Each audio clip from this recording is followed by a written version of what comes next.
meditate.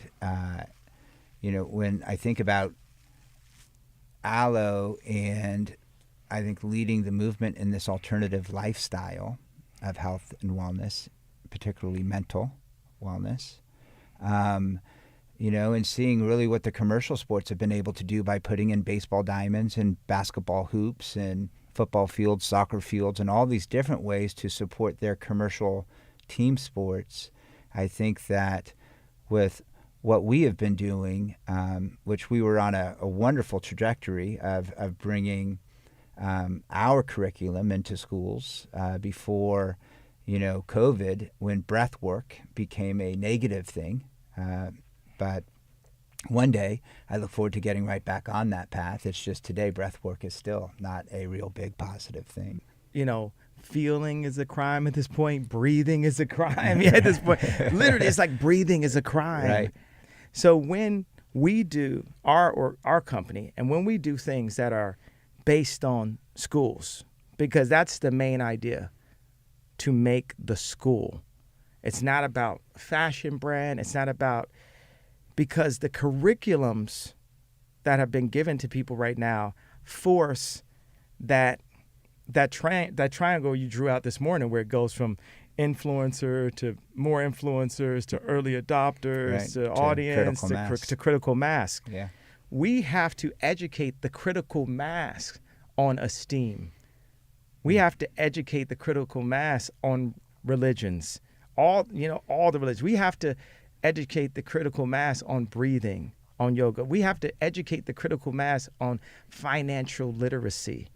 We have to educate, or not even educate, let's say expose information, because educate's even a little bit, do this like that, we have to educate on physics. How do things actually work? How do the pipes, the water, how does that work? Right. So our school is around engineering, food. That's the most important. That's the top. We're nomadic. The idea of a home is a concept placed on us anyway.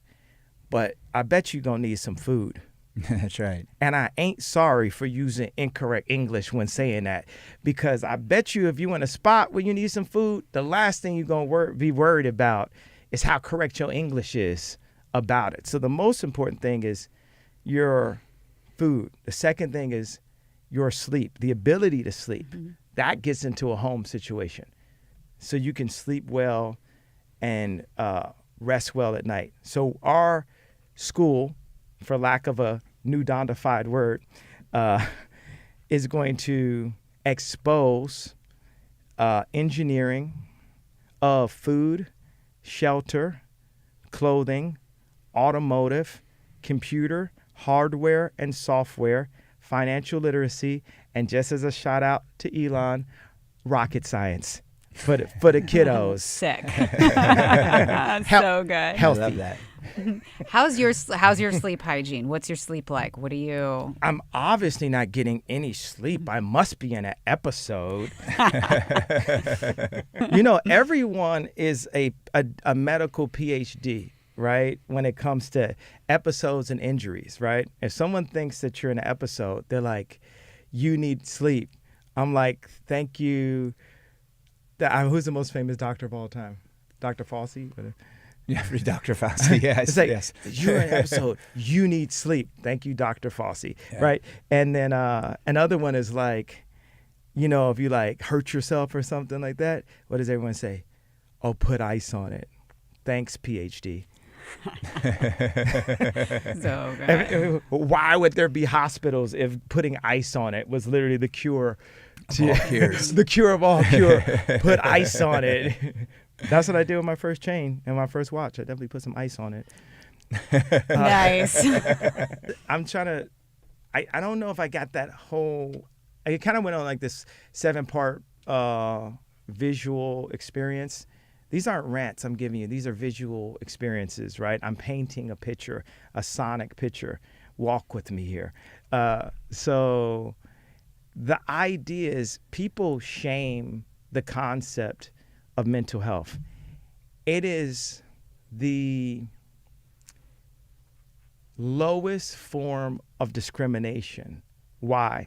Because you take anything that someone is discriminated for, and that person can discriminate against you and call you crazy. Even a crazy person can call you crazy. Right. Right. And it's an interesting, weight to carry. It's an interesting tick here and there. It's like a when some people said that the COVID shot was the mark of the beast. It's like a mark of the beast on my ego, because I could do something crazy in the best way, and it could be like literally like a random person on the street and point like from 2 blocks away and say, that was crazy. And I feel like shit for a little bit. And it hurts as a human being. Of course. And Sure. it still like hurts my feelings, and it's nothing I could do. And then I start to talk about, well, I made this amount of money to compensate for people downing me, or the fact that people can, I call it Britney Spears dadding someone. I could be talking like to one of these like CEOs or something, and I'm just talking, and it's like they just press mute, and my lips are moving, and they're not hearing anything I say, and they start talking over me. The whole reason why I went to Gap is every step of the way in my career, there was something in the way of my career. There was like, oh, the price point is here, or I can only get this much. So I went to Gap like, okay, this is it. And they did the actual thing. They took the design that I did with Dimna from Balenciaga, and they made a $19 version of the T-shirt. They did the dream, but just without Steve. They did the dream without Ye. But they still want to like do it with that kind of background and all these. And, mark these words of this interview. I'm going to run shit. Right? Here's another. I got a lot of thoughts I thought about in the past 2 weeks. Another thing is like money. The ultimate power is position. It's not money, it's position, because someone in between or at a higher position could determine your fate, and they could have way less money. So when I made that joke about you work at Universal, I could do that because I'm no longer at Universal. So you're no longer the executive that can talk to me like I'm not me. I don't work for you no more. But I honestly believe that Gap and Adidas are part of a bigger plan to marginalize American companies and American industry, which is the opposite of what Danny's doing. And that's why you see this glow coming from me.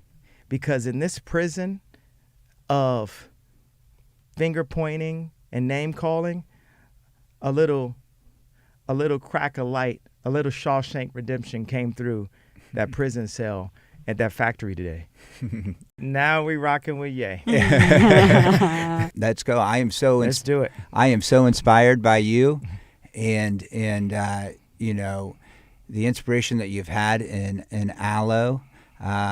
Your street sense, your street vibe, and we were talking a lot about that today. And for him, to take the time out and come down and see what we're doing, and then him telling me that our manufacturing and our excellence and our efficiencies were inspiring him. I mean, what a compliment. And we were trying to define, like, how would we call this excellence? What would it be? And we established this is the Ye of manufacturing. Oh, sick. I love that. That's the highest compliment. I mean, under God is for me to say it's the Ye version. Because So only good. God can have the God version. But right underneath that, it's the Ye version. So good. But we talk about Aloe being a badge, and that it means when you're wearing it, it stands for something. It's Absolutely. what you were talking about. And, Danny, when we started doing this a long time ago, you told me what it stood for almost 10 years ago. You had the vision of mind-body wellness and of bringing, mental peace to people and through movement and mindfulness. And Well, thank you. And of course, I mean, team effort, props to you and to so many others, that helped actualize, that vision. I mean, I love the word actualize. That's like Donda language instead of execute. Right. What's a more forward, Mm-hmm. And collaborative. Yeah. But, even today, walking around with Ye and him being blown away with what we have built. I mean, at the very, very beginning, it started just with two guys in a bedroom having a big vision. And, Marco DeGeorge, my business partner, and building and inspiring these incredible teams to actualize these extraordinary goals. And, one thing that I was speaking with Ye about today is... You see that rhymed? yay today. I was telling him that I've read a book at least 100 times. And basically the meaning of the book is that if you believe you can, then you can. But if you believe you can't, then you can't. There's two people. The man who thinks they can and the man who thinks they can't. And they're both right. That's right. That's what you were saying, but that was like a simplified version. Yeah. The one who wins the race is the one who believes they can. The oak lies in the acorn. And Ye was telling me that he hasn't read this book, but I was telling him that every positive attribute he naturally embodies. And that's extraordinary, to have that confidence, from being such a young kid and going out there and inspiring and having this vision and actualizing it is extraordinary. Also, when you said I hadn't read this book, I actually haven't read any book. Reading is like eating Brussels sprouts for me, and talking is like getting the Giorgio Baldi corn ravioli. Yeah. like a good conversation is Mike Howe, that invented the ripsaw with his brother Jeff Howe, was saying that when his mom texts him like long paragraphs, he reads the first sentence and the last sentence. This person and his brother invented the fastest track vehicle. They put it in G.I. Joe. They have government contracts. This guy is a full-on engineer, works with all geniuses, and for practical, not opinionated, practical technologies. And he only reads the first sentence and the last. And what do you think my response was? Same. Myself, I just went through high school. I started this company with my best friend, when we were teenagers. And 30 years later, here we are. It's pretty incredible. How did you hold on to that relationship? How did you guys last 30 years? I think, one, love. I love him, right? And then two, respect. And three, we have the same vision. We believe the same things. And there have been ups and downs, of course. It's a relationship. But we always come back together because we believe in the same thing. And we don't do things just for money. A lot of businesses do. They are just for profit. That is not us at all. So Danny really loves the logo for the Donda Doves. And he's just looking at it. He's like, that's it. And I'm existing in this like outside of time and space, 2,000 years from now situation where we had this one moment earlier where he asked me about the fabrics and I didn't even have to say a word. We literally just were like communicating with like a head nod, like straight Jedi.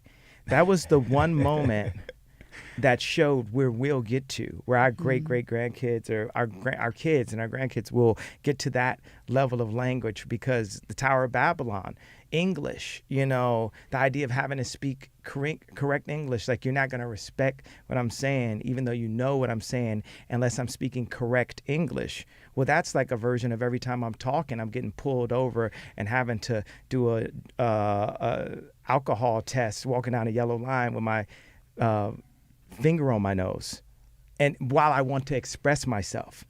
And I've seen like kids express themselves and they just want to cry, and someone will say, use your words. Right. But what if they want to cry? Because we were given that form of expression, and people hold that in. I had a friend that you never saw him break a sweat until we were at his funeral. Wow. And that was the head of Louis Vuitton, Virgil Abloh. We never saw him break a sweat until we were at his funeral. Wow. So people down expression. And I'm saying, be expressive. I'm showing, let's be expressive. Now we talk about language. What I did realize is sometimes it's not that I'm not right. Wait for it. Watch it. I got a good one. Here we go. Sometimes I'm just not right now. It's not right now. It's not that you're not right. It's just not right now. So you're too ahead of us. Hey, you're too ahead of us. And I have to like be here, because that's not a good thing to be too ahead, because what do you do then? You lose the audience. Yeah. And it's interesting. I've got this technique, this Instagram ideation thing where I just start channeling. I think all the jokes myself. I cut and paste memes and everything myself. I put animated things up. I just take my whole operations and we start doing stuff, and it just like flows. And this is like my kind of third or fourth one or something. And have you ever like heard Amy Winehouse's first album versus the one she was doing later? She was still her, but then like this kind of past weekend, now all of a sudden everyone's starting to love Amy Winehouse. They didn't understand that super skinny girl with all those tattoos and that voice. Right. So they didn't understand me as a Brand Jordan, as a rapper, as the Black Brad Pitt, the Black Leo. No, I'm Yes. So, and it's so many people that every person I bump into is like, yo, I want to do that so bad. I want to put some people up there, because that's another thing. It's like,